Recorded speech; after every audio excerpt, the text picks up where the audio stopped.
De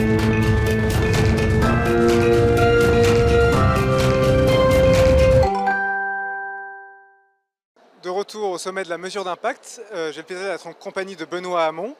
Benoît Hamon, bonjour. Bonjour. Vous êtes le président de ESS France. Vous participerez tout à l'heure à une conférence qui tournera autour de l'ESS au secours de la démocratie. Est-ce que la démocratie est en danger aujourd'hui, selon vous?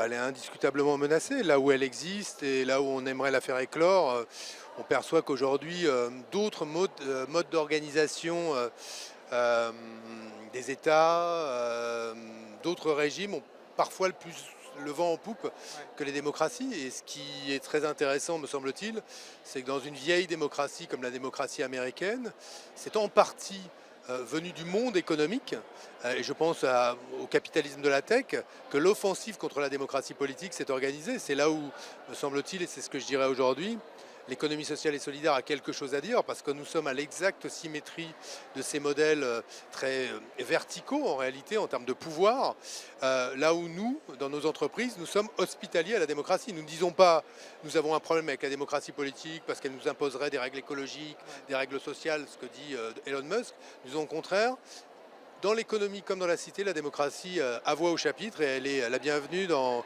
les entreprises de l'ESS. Donc il y a là pour nous une belle symétrie entre le capitalisme de Musk et l'économie sociale et solidaire dans le monde entier. Et justement, comment faire pour diffuser ces principes de l'économie sociale et solidaire à toute l'économie et que en gros, l'économie soit elle-même complètement sociale et solidaire? Faut arrêter de faire le contraire de ce que le bon sens réclamerait. Je vais prendre un exemple. On a connu le scandale Orpea, par exemple, dans le champ des personnes âgées. Et vous voyez qu'aujourd'hui, le Sénat en France s'apprête à confier à des acteurs lucratifs, vous savez, ces centres qui vont être des centres d'accompagnement à la fin de vie. S'il y a bien un endroit où l'argent n'a rien à faire, c'est bien celui-là. Donc comment le Sénat peut-il faire le contraire de ce que le bon sens réclame? On peut aussi voir qu'en matière d'enseignement supérieur, ce sont des grandes écoles comme l'ESSEC et d'autres qui sont privées non lucratives, qui disent attention, Parcoursup a créé une sorte d'angoisse chez les étudiants qui les amène à choisir des écoles lucratives qui gagnent beaucoup d'argent mais avec des diplômes, pardon de le dire, mais tout pourri.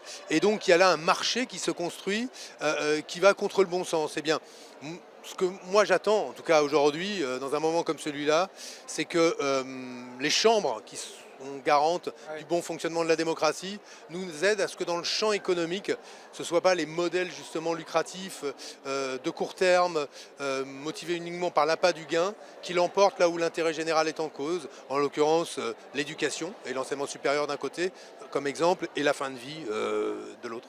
D'accord. Le fait qu'on soit au CESE aujourd'hui pour cet événement est assez symbolique. En deux mots, refaire société, ça vous inspire quoi? Ça m'inspire qu'il n'y a pas de société qui soit unie sans lien entre les individus. L'ESS, c'est l'économie qui crée des liens sociaux, justement.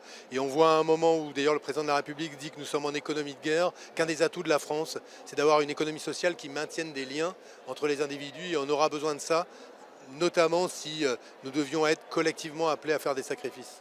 Merci beaucoup, Benoît Hamon. Merci à vous. On continue au sommet de la mesure d'impact.